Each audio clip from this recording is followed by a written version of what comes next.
Electronic trade का centre था। आज भी दिल्ली के इलेक्ट्रॉनिक्स और इलेक्ट्रिकल मार्केट देश में पूछे जाते हैं। दिल्ली की खुद की मांग और देश की मांग को पूरी करने के उद्देश्य से हम दिल्ली में एक इलेक्ट्रॉनिक सिटी का निर्माण करेंगे। इससे स्थापित हो जाने के बाद 80,000 लोगों को रोजगार मिलेगा। इस प्रयोजन के लिए सरकार बपरौला में 90 एकड़ में प्लग एंड प्ले मैन्युफैक्चरिंग केंद्र की स्थापना करेगी ताकि इलेक्ट्रॉनिक कंपनियों को दिल्ली में अपना बेस स्थापित करने के लिए आमंत्रित किया जा सके। हम इस कार्यक्रम को भारत सरकार के इलेक्ट्रॉनिक मैन्युफैक्चरिंग क्लस्टर ईएमसी कार्यक्रम के सहयोग से करने की कोशिश करेंगे। वर्तमान में दिल्ली में 25 notified non confirming industrial area हैं, जिसमें करीब 16 लाख लोग काम करते हैं। इन क्षेत्रों के रिडेवलपमेंट की और अपग्रेडेशन की जरूरत है। अगले 5 साल में दिल्ली सरकार नॉन कन्फर्मिंग इंडस्ट्रियल एरिया के रिडेवलपमेंट पर ध्यान केंद्र करेगी और इसके अंतर्गत यहाँ के एरियाज को ग्रीन बनाएंगे, साफ सुथरा करेंगे, टिकाऊ बनाएंगे, व्यापार के अवसरों को विकसित करने में यहाँ की इंडस्ट्री को मदद करेंगे, यहाँ के बेसिक इंफ्रास्ट्रक्चर का विकास करेंगे और इसमें हम डेवलपर्स की मदद भी लेंगे ताकि लेआउट की तैयारी, approvals, sewage systems, CTP, water supply, industrial waste management, road development, ये सारी सुविधाएं वहां पे जुटाई जा सके। सरकार वहां पे कॉमन फैसिलिटी सेंटर सीएफसी भी बनाएगी, जिससे इन औद्योगिक क्षेत्रों की जरूरत के अनुसार R&D, एक्सपीरियंस सेंटर, वहां टूल रूम, प्रोसेसिंग सेंटर, मान्यता प्राप्त लैब्स वहां पे हों, business convention centre, raw material bank हो, लॉजिस्टिक सेंटर, इसके अलग अलग सेक्टर इसमें शामिल होंगे। In non confirming industrial area के पुनर्विकास के बाद दिल्ली के लोगों के लिए 6 लाख से अधिक जॉब के नए अवसर पैदा होंगे। इसका भी हमने पूरी स्टडी कराई है। अध्यक्ष महोदय, आने वाली पीढ़ियों के लिए स्वच्छ हवा और पानी उपलब्ध कराना दिल्ली सरकार के 2047 के विजन का एक हिस्सा है। इसे ध्यान में रखते हुए अगले 5 साल में दिल्ली सरकार ने कई पहल शुरू कर चुकी है और इससे 1 लाख ग्रीन जॉब्स दिल्ली में नए बनने वाले हैं। मुझे बताते हुए खुशी हो रही है कि दिल्ली की जो ईवी पॉलिसी हमने लॉन्च की, 18 महीने के अंदर अंदर भारत की ईवी कैपिटल हमारी पॉलिसी की वजह से दिल्ली में बन गई है। 2019-20 में दिल्ली में नए वाहनों की बिक्री में इलेक्ट्रिक वाहनों की हिस्सेदारी 1.2% थी 2 साल पहले। आज ईवी की बिक्री में 10% का आंकड़ा पार कर लिया है दिल्ली में और यह भारत का सबसे नंबर 1 स्टेट बन गया है। ईवी की सेल में 10% सेल ईवी व्हीकल्स की हो रही है। जो यूके, फ्रांस, सिंगापुर, इन जैसे देशों से भी ईवी परसेंटेज में हम आगे पहुंच गए हैं। अब जब ईवी की सेल बढ़ रही है, ईवी की हिस्सेदारी बढ़ रही है रेगुलर ट्रैफिक में, तो उसके चलते अगले 5 साल में उसकी मरम्मत के लिए, उसकी मेंटेनेंस के लिए, उसके चार्जिंग स्टेशन के संचालन करने के लिए, उसके रखरखाव के लिए 20,000 नए रोजगार पैदा होंगे केवल ईवी से सेक्टर में। इसके अलावा दिल्ली सरकार अगले वर्ष से 30% रिजर्वेशन के साथ महिला ड्राइवरों के लिए 4200 से अधिक ई ऑटो लेके आ रही है। माननीय सर्वोच्च न्यायालय की सहमति से अगले 5 साल में हम हर साल 5000 ई ऑटो परमिट जारी करेंगे और इससे 25,000 नई नौकरी पैदा होंगी। दिल्ली रूफटॉप सोलर यूनिट्स को अपनाने की दिशा में भी लगातार प्रगति कर रही है। रूफटॉप के सोलर प्लांटों की स्थापित क्षमता पहले ही 900 मेगावाट पहुंच गई है। दिल्ली सरकार अगले 5 साल में रूफटॉप सोलर प्लांट स्थापित करने की क्षमता को 2500 मेगावाट इसकी पीक तक पहुंचाने का लक्ष्य लेके नई सोलर पॉलिसी लेके आ रही है, जो दिल्ली की वार्षिक ऊर्जा की डिमांड में 10% हम सोलर एनर्जी से बनाएंगे। इससे क्षेत्र में नए जो जॉब्स पैदा होंगे, सेल्स में, कंस्ट्रक्शन में, निर्माण श्रमिकों के, इलेक्ट्रीशियन के, टेक्नीशियन, इंजीनियर, ये सोलर एनर्जी के सेक्टर में भी नए नए जॉब्स पैदा होंगे और हमने 40,000 नौकरियों की स्टडी की है जो इस सेक्टर में नई बनने वाली हैं। दिल्ली के ग्रीन कवर को बढ़ाने के लिए, पौष्टिक जीवन, जैविक भोजन की आपूर्ति के लिए और महिलाओं को घर घर पर रोजगार देने के लिए एक नई स्कीम सरकार पूसा इंस्टीट्यूट के सहयोग से लेकर आ रही है, स्मार्ट अर्बन फार्मिंग। भारत में किसी भी राज्य के लिए अपनी तरह की ये पहली पहल है, जहां दिल्ली सरकार पूरे दिल्ली के मोहल्लों में वर्कशॉप आयोजित करेगी और स्मार्ट अर्बन फार्मिंग को प्रमोट करेगी। उसको जन आंदोलन बनाने के लिए सब्सिडी युक्त सामग्री देगी, प्रशिक्षित माली देगी और दिल्ली की महिलाओं को विशेष तौर पे लोग अपनी छत पे, अपनी बालकनी में, जहां भी उनके पास छोटा सा भी स्पेस है, बहुत बड़ा स्पेस नहीं चाहिए, जितने में हमारे सेक्रेटरी साहब बैठे हैं इससे भी आधे स्पेस में काम हो जाता है। सही में जितने में एक एमएलए हमारे बैठे हैं ऑलमोस्ट उतने में एक छोटे घर के लिए अर्बन फार्मिंग का वो लग जाता है और उसको महिलाएं चलाती हैं। दिल्ली में काम होना शुरू हो गया, सरकार इसको बहुत ऑर्गेनाइज तरीके से आगे बढ़ाएगी और अर्बन फार्मिंग में महिलाओं की आजीविका भी बढ़ेगी, उनको अच्छा फूड भी, जैविक फूड घर पे मिलेगा और 25,000 नई नौकरियां अर्बन फार्मिंग में क्रिएट होंगी। अध्यक्ष महोदय, दिल्ली सरकार ने 750 करोड़ रुपए की अनुमानित परिव्यय के साथ दिल्ली की 600 से अधिक झीलों और जल निकायों को पुनर्जीवित करने के लिए एक महत्वाकांक्षी योजना शुरू की है, जो दशकों से उपेक्षित दिल्ली के जलाशयों को अतिक्रमण मुक्त करेगी और इन्हें डंप यार्ड में बदल दिया गया था उनको रिजनरेट करेगी। ये इस पैमाने पर इन जलाशयों के चल रहे मरम्मत कार्य, रखरखाव के लिए 6,000 से ज्यादा ग्रीन जॉब्स पैदा करेंगे, ताकि एक बार पुनर्जीवित होने के बाद ये जलाशय खराब भी ना हो, उसकी भी स्कीम हम लेके आ रहे हैं। कोरोना की पहली लहर के बाद जब पूरे देश में अध्यक्ष महोदय करोड़ों लोग बेरोजगार हुए, तो दिल्ली सरकार ने नौकरी देने व नौकरी चाहने वालों को जोड़ने के लिए एक रोजगार बाजार पोर्टल शुरू किया। रोजगार बाजार 1.0 की सफलता बताती है कि इसमें 15 लाख से अधिक नौकरी चाहने वालों ने रजिस्ट्रेशन किया और 10 लाख नौकरी देने वालों ने रजिस्ट्रेशन किया, इसलिए 10 लाख इसमें नौकरी मिली। इतने कम समय में इतनी ज्यादा नौकरी दिलाने वाला है शायद किसी भी राज्य का इस सबसे सफल प्रयोग होगा। इस दिशा में एक कदम और आगे बढ़ाते हुए सरकार अगले साल रोजगार बाजार 2.0 लॉन्च कर रही है। इसमें आर्टिफिशियल इंटेलिजेंस और मोबाइल एप्लीकेशन को हम जोड़ रहे हैं। रोजगार बाजार 2.0 में हम जॉब्स की स्मार्ट मैचिंग, प्लेसमेंट की ट्रैकिंग, एम्प्लॉयर्स के वेरिफिकेशन और एक बहुत मजबूत एनालिटिक्स प्लेटफॉर्म, ये इससे लैस करेंगे इसको। इस पोर्टल के माध्यम से हमारा लक्ष्य है कि दिल्ली के युवाओं को और खास के महिलाओं को हर साल कम से कम 1 लाख नई नौकरियां मिलती रहें। इसके साथ साथ इस प्लेटफॉर्म के माध्यम से जो लोग नौकरी चाह रहे हैं उनको टेक्निकल और उनके सॉफ्ट स्किल को अपग्रेड करने के लिए अलग अलग ऑनलाइन ऑफलाइन कोर्सेज भी हम एक्सप्लोर करने में मदद करेंगे। कैरियर काउंसलिंग उनकी कराएंगे, 1-to-1 उनके सेशन कराएंगे, ताकि जब एम्प्लॉयर उनको हायर करे तो उसकी थोड़ी सी अपग्रेडेशन हो जाए। सरकारी नौकरी और सरकार द्वारा रोजगार संबंधी जो सोशल बेनिफिट्स दिए जाते हैं उनकी भी सारी वैल्यू एडेड सुविधाएं, सूचनाएं उस पर उपलब्ध होंगी। अध्यक्ष महोदय, इस रोजगार बजट का एक अहम उद्देश्य महिलाओं को रोजगार और उनका आर्थिक विकास है। वर्किंग फोर्स में महिलाओं की आबादी, महिलाओं की भारत में भागीदारी एशिया में सबसे पिछड़े देशों में से आती है, पूरे इंडिया में। जबकि भारत में पिछले 3 दशक में हमने देखा कि इकोनॉमिक ग्रोथ ठीक ठाक हुई, लेकिन यह हैरानी करने की बात है कि इस दौरान महिलाओं की वर्किंग फोर्सेस में नीचे गया। 1999 में 34% से घट के पूरे इंडिया की वर्किंग फोर्स में विमेन फोर्स जो है 99 में 34% थी, जो 2019 में 20% रह गई और जो दुनिया भर में देखे जा रहे ट्रेंड के अपोजिट चल रही है। उदाहरण के लिए बांग्लादेश में वर्किंग फोर्स में महिलाओं की भागीदारी 30% और चीन में 60% है, हमारे यहाँ इंडिया में 20% है।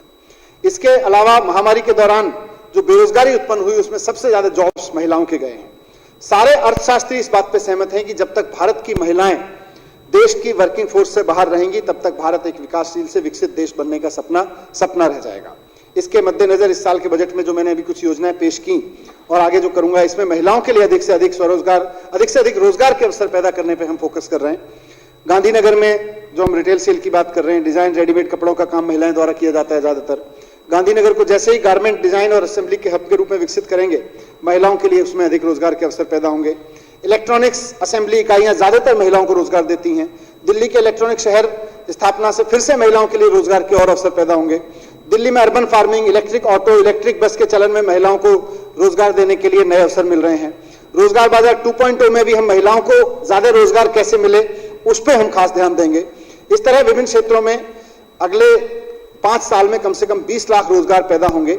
इसके साथ ही सरकार एक और महत्वपूर्ण योजना लेके आ रही है, जो मैंने 20 लाख रोजगार के अलावा बताया, कि सरकार अपने हर एक विभाग में, दिल्ली सरकार के किसी भी संस्थान में इस सदन द्वारा पास किए जा रहे बजट का एक एक रुपया जहां भी खर्च हो रहा है, वो चाहे शिक्षा के क्षेत्र में हो रहा हो, स्वास्थ्य के क्षेत्र में हो रहा हो, सड़क बनाई जा रही हो, बिल्डिंग बनाई जा रही हो, पुल बनाए जा रहे हो, स्कूल अस्पताल कॉलेज चलाए जा रहे हो या बनाए जा रहे हो, बिजली पानी की व्यवस्था में पैसा खर्च हो रहा हो, कॉल सेंटर, कला संस्कृति की कहीं सेवाएं ली जा रही हो, जहां भी इस बजट से पास, इस यहां विधानसभा से पास बजट का एक भी रुपया खर्च हो रहा है, उस काम का हम एम्प्लॉयमेंट ऑडिट करवाएंगे। वहां से उससे कितने जॉब मिले, इसका पूरा एम्प्लॉयमेंट ऑडिट का पूरा प्लान लेके आ रही है सरकार। और ये पूरे देश में पहली बार होगा कि जनता के टैक्स के पैसे से हो रहे काम से कितने जॉब क्रिएट हुए, उसका भी लेखा जोखा योजना में भी शामिल होगा और उसका ऑडिट भी करेंगे। और जैसा मैंने कहा कि ये सब कार्यक्रम जो मैंने अभी रोजगार बजट के तहत आपके समक्ष रखे, अगले 5 वर्ष के लिए योजना है हमारी, और इनके सफल क्रियान्वयन से जो नई नौकरियां निकलेंगी उनमें अगले 5 साल में कम से कम 20 लाख कम से कम नौकरियां नई निकलेंगी। इन कार्यक्रमों के लिए अगले 5 साल के दौरान 4,500 करोड़ रुपए की जरूरत पड़ेगी। पहले वर्ष के लिए, अगले वित्त वर्ष के लिए मैं इसमें 800 करोड़ रुपए का बजट प्रस्तावित करूंगा। अध्यक्ष महोदय, मैं थोड़ी सी बात स्वास्थ्य सेवाओं पर करूंगा। माननीय मुख्यमंत्री जी के नेतृत्व में सदन में प्रस्तुत पिछले 7 बजट में हर बार शिक्षा और स्वास्थ्य सरकार की प्राथमिकता रहे हैं। दिल्ली में रह रहे हर नागरिक के लिए, चाहे वो अमीर हो या गरीब हो, बच्चा हो या बूढ़ा हो, जवान हो, स्त्री हो, पुरुष हो, हर व्यक्ति के लिए best of the best health facilities उपलब्ध कराना माननीय मुख्यमंत्री जी के गवर्नेंस मॉडल का एक बहुत अहम हिस्सा रहा है। नए अस्पताल बनाने से लेकर मोहल्ला क्लिनिक जैसी अवधारणा पर सफलतापूर्वक काम करके केजरीवाल सरकार की पिछले 7 साल की बड़ी उपलब्धियों में से हेल्थ सेक्टर रहा है। अध्यक्ष महोदय, हमारी सरकार दिल्ली के नागरिकों को 520 आम आदमी मोहल्ला क्लिनिक दे चुकी है, 29 polyclinic, 38 multi speciality super hospital के अस्पतालों के माध्यम से स्वास्थ्य सेवाएं दे रही है। 94 पॉलीक्लिनिक मौजूदा औषधालयों का उन्नयन कर स्थापित किए जा रहे हैं। मोहल्ला क्लिनिकों की संख्या भी बढ़ के 1000 होगी। 2022-23 के बजट में आम आदमी मोहल्ला क्लिनिक और पॉलीक्लिनिक के लिए मैं 475 करोड़ रुपए का बजट रख रहा हूं। दिल्ली में केजरीवाल सरकार द्वारा स्थापित मोहल्ला क्लिनिक के मॉडल की सफलता को देखते हुए बुराई कोई भी करता रहे, लेकिन देश के लगभग सारे राज्यों के छोटे बड़े कस्बों में मोहल्ला क्लिनिक बनाने के प्रयास किए जा रहे हैं। सारे राज्यों में किसी और नाम से कर रहे हैं, कभी मोहल्ला क्लिनिक कह रहे हैं, लेकिन कर रहे हैं। 2015 में मोहल्ला क्लिनिक सत्येंद्र जैन जी ने और माननीय केजरीवाल जी ने क्यों कॉन्सेप्टलाइज किए, क्यों बनाए और मोहल्ला क्लिनिक ने कौन सी समस्या का समाधान किया है, इस पे मैं 2 मिनट रहूंगा। आज रोजगार बजट में रख रहा हूं तो मोहल्ला क्लिनिक भी उसमें एक बहुत महत्वपूर्ण एलिमेंट है और उसकी आधारशिला पिछले 5-7 साल में रखी गई है, उस पर मैं बात रख रहा हूं। हमें समझना होगा अध्यक्ष महोदय कि भारत की नई गरीबी बीमारी से निकल रही है। भारत में जो नया गरीब पैदा हो रहा है वो बीमारी से पैदा हो रहा है। भारत में हर साल 5.5 करोड़ लोग यानी कि पूरी आबादी का 4.6% बीमारी की वजह से गरीबी में जा रहा है। इनमें से 72 जो ये 5.5 करोड़ लोग मैंने बताया पूरे इंडिया में, इनमें से 72% केवल प्राइमरी हेल्थ पे उनका जो खर्च हो रहा है उसके कारण गरीब हो जाते हैं। इसलिए मोहल्ला क्लिनिक यहीं पर आवश्यकता बनती है। यह प्रयोग दिल्ली में सफल हुआ और आज अगर दिल्ली की पर कैपिटा इनकम बढ़ रही है, दिल्ली की इकोनॉमी बढ़ रही है और महामारी और महामंदी के दौर में अगर दिल्ली की अर्थव्यवस्था आगे बढ़ती रही तो इसमें मोहल्ला क्लिनिक ने एक अहम भूमिका निभाई है। मुझे सदन को यह बताते हुए खुशी हो रही है कि अब तक 5 करोड़ 49 लाख मरीज इन मोहल्ला क्लिनिक में उपचार लेके जा चुके हैं। यही वो लोग हैं अध्यक्ष महोदय, यही वो लोग हैं, अगर इनको समय पर सही से प्राथमिक उपचार नहीं मिलता, मोहल्ला क्लिनिक में अच्छा डॉक्टर इनको निःशुल्क सुविधा नहीं देता, एक MBBS डॉक्टर इनका इलाज नहीं करता, तो संभवतः इनमें से भी बहुत सारे लोग बीमारी के कारण देश के नए गरीबों में शामिल हो जाते हैं। दिल्ली सरकार ने आम आदमी मोहल्ला क्लिनिक को विस्तार देते हुए दिल्ली के स्कूलों में भी अब आम आदमी स्कूल क्लिनिक शुरू किए हैं। फिलहाल 20 स्कूल से एक क्लिनिक शुरू किए गए हैं और इसमें हर बच्चे का हर 6 महीने में चेकअप किया जाएगा एक योग्य डॉक्टर नर्स के द्वारा। साथ ही हर आम आदमी स्कूल क्लिनिक में एक मनोचिकित्सक भी लगाया जा रहा है ताकि बच्चों के मानसिक विकास की, उनकी मानसिक उलझन की, उनकी अगर वो किसी मानसिक अवसाद से गुजर रहे हैं तो उसकी भी जांच हर 6 महीने में हर एक स्कूल में बच्चे की होती रहे। ये स्कूल क्लिनिक का काम है। हमारी सरकार ने मौजूदा अस्पतालों के विस्तार, अपग्रेडेशन और नए अस्पतालों का निर्माण कार्य शुरू किया है। इसके तहत बुराड़ी में 768 बिस्तरों का अस्पताल पूरा हो चुका है और कोविड रोगियों के लिए 450 बिस्तरों के साथ वहां काम कर रहा है। इसी प्रकार अंबेडकर नगर अस्पताल भी कोविड रोगियों के लिए 200 बिस्तर की क्षमता के साथ काम शुरू कर चुका है। इंदिरा गांधी हॉस्पिटल द्वारका भी कोविड रोगियों के उपचार की व्यवस्था हो गई है। अगले साल से यह अस्पताल 1241 बिस्तरों की अपनी पूरी क्षमता के साथ काम करना शुरू कर देगा। 15 मौजूदा हॉस्पिटल्स की रिमॉडलिंग का काम शुरू हो गया है और इसके अलावा 4 नए हॉस्पिटल्स के लिए प्रपोजल बनाए जा रहे हैं। नए अस्पतालों के बन जाने और मौजूदा की रिमॉडलिंग होने से इसके बाद 16,000 बिस्तर दिल्ली में नए उपलब्ध हो जाएंगे। मैं नए अस्पतालों के निर्माण और मौजूदा सरकारी अस्पतालों की रिमॉडलिंग के लिए 1900 करोड़ का बजट प्रस्तावित करता हूं। अध्यक्ष महोदय, दिल्ली आरोग्य कोष के तहत यह भी एक माननीय मुख्यमंत्री के विजुलाइज की गई एक बहुत इंपॉर्टेंट और बहुत जनोपयोगी सेवा है।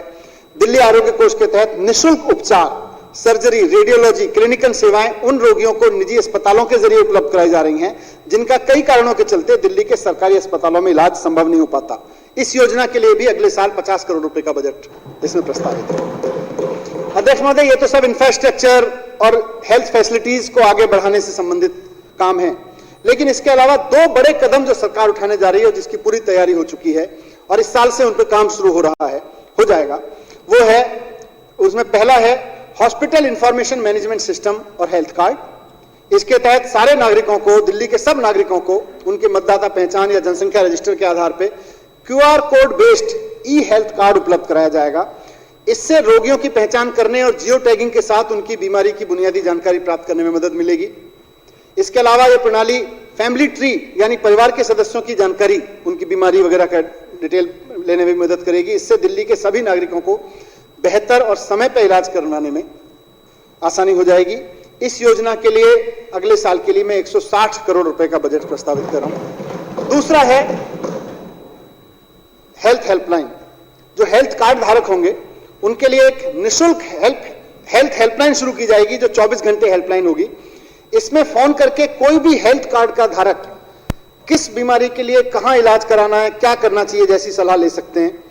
और इस हेल्पलाइन पे हेल्थ कार्ड धारकों को हॉस्पिटल में अपॉइंटमेंट, डॉक्टर से अपॉइंटमेंट देने की भी फैसिलिटी दी जाएगी। तो ये दो बड़े इंपॉर्टेंट चीजें आगे रिफॉर्म होंगे। मुख्यमंत्री जी के निर्देशन में आम जनमानस को स्वस्थ रखने के लिए योग और ध्यान को आम जनमानस तक निःशुल्क ले जाने के लिए आम आदमी योगशाला शुरू की गई है।